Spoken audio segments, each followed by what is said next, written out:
ಎಷ್ಟೊತ್ತಿಗೆ ಮೆರವಣಿಗೆ ಹೊರತು ಏನಾಯ್ತು ನಿಮಗೆ ಏನು ಗೊತ್ತು? ಮೆರವಣಿಗೆ ಹೊರಟಾಗ ಅದು ಹೆಚ್ಚು ಕಮ್ಮಿ ಒಂದು ಎರಡೂವರೆ ಆಗಿತ್ತು. ಎರಡೂವರೆ ಆಗಿತ್ತು. ಅದು ಮುಗೀತು. ಅದು ಮುಗಿಸ್ಕೊಬಂದು ಇಲ್ಲಿ ಗಣಪತಿ ಇಟ್ಟಿದ್ದು ಆಂಜನೇಯ ದೇವಸ್ಥಾನದ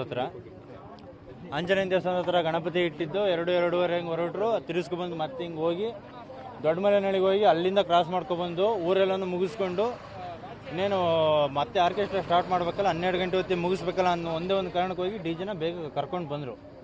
ಡಿಜೆ ಅಲ್ಲಿಂದ ಕೊಂಡ್ಕೊಂಡ್ಬರ್ತಿದ್ದು, ಇಲ್ಲಿ ನಿಲ್ಲಿಸ್ಬಿಟ್ಟು ಇಲ್ಲಿ ನಿಲ್ಲಿಸಿದ್ರು. ಅಲ್ಲಿ ಡಿಜೆ ನಿಂತಿತ್ತು. ಇಲ್ಲಿ ಹುಡುಗರೆಲ್ಲ ಕುಣಿತದ್ದು ಸರ್. ಹೆಚ್ಚು ಕಮ್ಮಿ 80-100 ಸ್ಪೀಡಲ್ಲಿ ಸರ್. ನಾನು ಇಲ್ಲೊಂದು ಆಟೋ ಇತ್ತು, ಲಗೇಜ್ ಆಟೋ, ಆಪೆ ಗಾಡಿ ಹೊರಿಕಂಡು ನಿಂತಿದ್ದೆ. ಅದೇ ಕ್ಷಣ ಇಲ್ಲಿ ಬಂದು ಸೌಂಡ್ ಆಯಿತು ಸರ್. ನಾನು ಹೋದೆ. ಸೌಂಡ್ ಆಯಿತು. ಅದನ್ನು ನಾನೇನೋ ನೋಡಲಿಲ್ಲ ಅಂತಿದ್ರೆ ನಾನು ಇಲ್ಲ ಸರ್. ಆ ಕ್ಷಣ ನಾನು ಹೋಗ್ಬೇಕಾಗಿತ್ತು. ಆ ಆಟೋ ಇರೋ ಕಾರಣ ಇನ್ನೂ 10 ಜನ ಉಳ್ಕೊಂಡಿದ್ದಾರೆ ಸರ್. ಆ ಅಂಗಡಿ ಮುಂದೆ ಕೂತಿದ್ದವರು ಸರ್, ಇದೇ ಅಂಗಡಿ. ಈ ಅಂಗಡಿ ಮುಂದೆ ಒಂದು 10 ಜನ ಕೂತಿದ್ರು. ಅಲ್ಲೊಂದು ಆಪೆ ಗಾಡಿ ನಿಂತಿತ್ತು.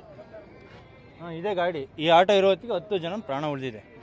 ಅವ್ನು ಬಂದಿದ್ದು ಸ್ಪೀಡ್ ನೋಡಿದರೆ ಸರ್, ಜೊತೆಲಿರೋ ಹುಡುಗರು ಸರ್ ಎಲ್ಲ ಒಟ್ಟಿಗೆ ಕ್ರಿಕೆಟ್ ಆಡೋಕ್ಕೆ ಬರ್ತಿದ್ರು ಸರ್ ಹುಡುಗರು ಸರ್. ನೋಡಿ ನನ್ನ ಫ್ರೆಂಡು ಸರ್ ಆದರ್ಶ ನನಗೆ ಏಟಾಗ್ಬಿಟ್ಟೈತೆ ಸರ್. ಭಾಳ ಅಂದರೆ ಭಾಳ ಕೆಟ್ಟ ಇದಾಯಿತು ಸರ್ ಇವತ್ತು ದುರಂತ.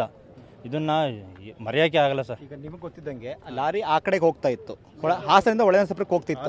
ಸೊ ಈ ಕಡೆಗೆ ಹೆಂಗೆ ಬರ್ತು, ಜಂಪ್ ಆಗಿ ಹೆಂಗೆ ಬಂತದ್ದು, ಏನಾಯ್ತು ಅಂತ ನಿಮ್ಗೆ ಗೊತ್ತಿಲ್ಲ.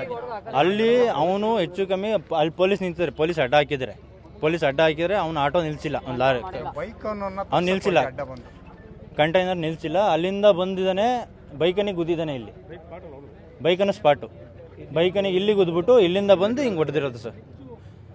ಅದು ಯಾವ ಸ್ಪೀಡಲ್ಲಿದ್ದ ಅಂದರೆ ಈ ಕಂಟೈನರ್ ಹಾರಿ, ಅದು ಇಷ್ಟು ಹತ್ರ ಇದೆ ಸರ್ ಕಂಟೈನರು. ಅದು ಡಿವೈಡರ್ ಹಾರ್ಕೊ ಬಂದು ಗುದ್ದಿಸಿದ್ದಾನೆ.